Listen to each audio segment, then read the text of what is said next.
Datuk Seri berkenaan dengan video seks yang didakwa seorang You dari mana? HB.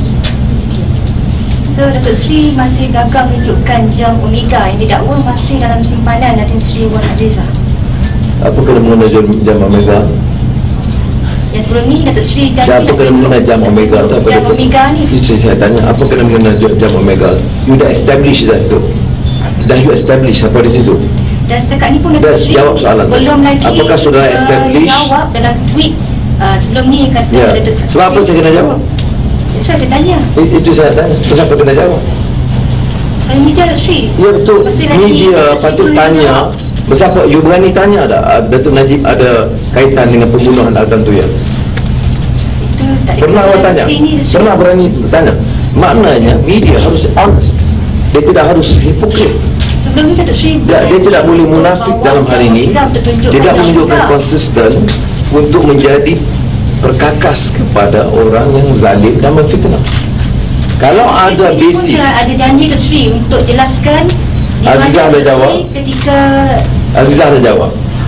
Saya tahu soalan you membantu utusan itu menyatakan besok Anwar gagal jawab. Itu saya datang di sini kalau betul nak cari kebenaran. Kalau betul dah habis soalan. Belum. Habis soalan.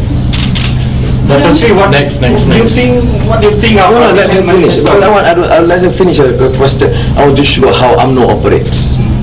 Ini tak ada kebudayaan Datuk Seri. Saya media, saya dan tugas saya. Ya, saya tahu tugas media. Tanya soalan. Sebelum ni Datuk Seri Azizah kata ada jam Omega tu dalam simpanan. Tapi setakat ni belum lagi menyerahkan pada polis ataupun bila yang polis minta? Tak minta pun. Bila yang polis minta? Maksudnya bila yang polis minta? Simpanan Datuk Seri kan? Bila yang polis minta? You kata mengapa tak serah pada polis? Saya bukan tak apa. Saya nak tengok cara media perkakas UMNO gunakan. Soalannya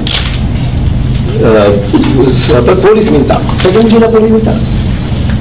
Jawapannya polis tak minta.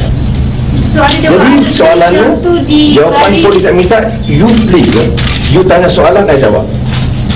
Tapi Datuk Seri tak menjawab soalan saya. You tanya, you bagi tahu polis minta. Saya bagi tahu polis tak minta. Will you surrender your enemy, Datuk Seri? Yeah. No, let the police ask. What is the issue? Yeah. The issue is the video. Then you ask me which hotel. Did I go to the hotel? Why should I be entertaining these sort of questions? Let the police deal with it. Now, next question.